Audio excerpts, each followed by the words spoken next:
All right, let's dive right in. Welcome to your final high-impact revision session for ENG203. We are absolutely going to crack the code on the Romantic poets today and get you totally prepped for those top marks. So, this is the big question, isn't it? You've got these 5 absolute giants of literature, and you're in an exam, the clock is ticking. Trying to connect all their complex ideas can feel, well, completely overwhelming. But don't worry, there is a system. And I get it, I hear these worries all the time. The themes feel endless, you're not sure how to compare them in a smart way, you're drowning in quotes, and you're left just wondering, what do the examiners actually want to see? Well, these are the exact problems we're going to solve. We're going to give you a master key. And here it is, our entire strategy for connecting all 5 of these poets. It all starts with one single, powerful concept from the master himself, William Blake. Think of this idea as a special lens that brings everyone else into sharp, clear focus. Okay, this is it. This is the crucial point, so really let this sink in. The 2 contrary states of the human soul. What Blake was saying is that our whole existence is this constant tug of war between 2 ways of seeing the world, innocence and experience. And this isn't just about being a kid versus being an adult. It's about 2 mindsets you can have at any age. And here we see that conflict's laid out. On one side, you have innocence. That's a state of pure trust, harmony with the world, a powerful imagination. But on the other side, you have experience. And that is a world of corruption, of rules and repression, of hypocrisy, a world shaped by some really harsh realities. Every single Romantic poet we're going to look at is wrestling with this exact conflict. All right, let's put this master key to the test. Let's take our first major theme, nature. We can use Blake's framework to really dig into how the Romantics saw the natural world. Was it this gentle, kind guide, or was it a powerful, moral judge? And bam! This illustrates the divide perfectly. Wordsworth sees nature through that lens of innocence. For him, nature is a spiritual teacher, something that heals you. But Coleridge? He sees nature through the lens of experience. It's this powerful, sacred system with moral laws. And if you break those laws, there are serious consequences. This right here is your golden quote for Wordsworth. Just look at those words: anchor, nurse, guide, guardian. This is nature as a deeply benevolent, nurturing force. It's not just a pretty backdrop. For Wordsworth, it actively shapes who he is, his moral soul. This is the absolute peak of the innocence perspective on the natural world. And here's the core lesson from Coleridge. See, nature isn't just a guide. It demands respect, reverence.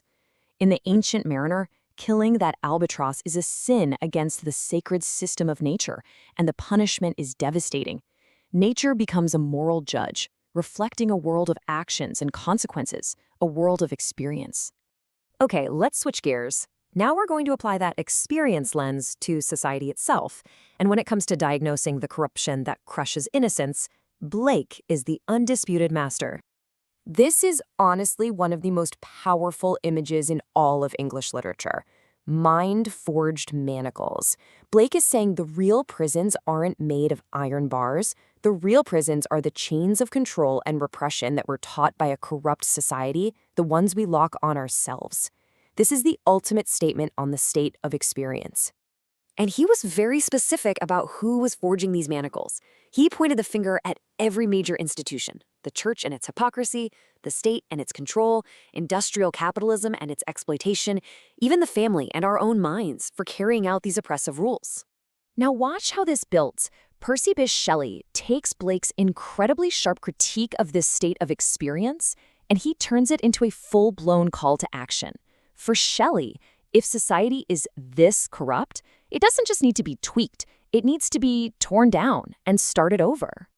And this famous line, this is Shelley's revolutionary hope in a nutshell. Winter here represents the death of the old, corrupt system, that world of experience that Blake describes so vividly. But for Shelley, that destruction is necessary. It's hopeful, because it's the only thing that makes way for spring, for a radical rebirth, a brand new beginning. Okay, deep breath. We've covered a lot of ground, so let's pull it all together into the single most useful tool you'll have for your exam. This is your master cheat sheet. And here is the master plan. Look how it all fits together. Blake gives us the central conflict, innocence versus experience. Wordsworth champions nature as the ultimate teacher of innocence.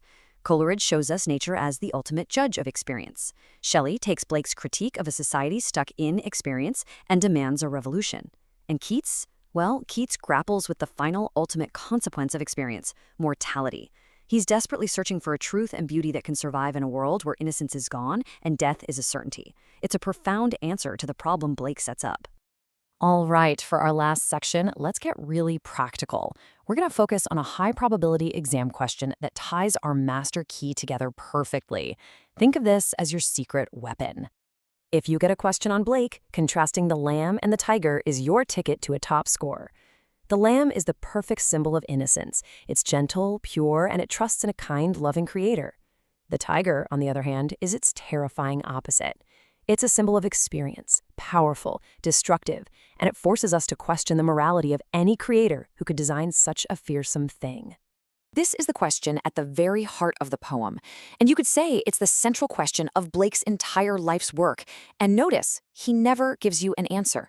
He forces you, the reader, to confront this terrifying, complex reality that gentleness and violence, good and evil, might just come from the exact same source. That's the core of moral ambiguity. So here's the final takeaway. Your task in the exam isn't just to memorize some quotes. It's about understanding the world these poets saw, a world torn between beauty and corruption, harmony and oppression, innocence and experience.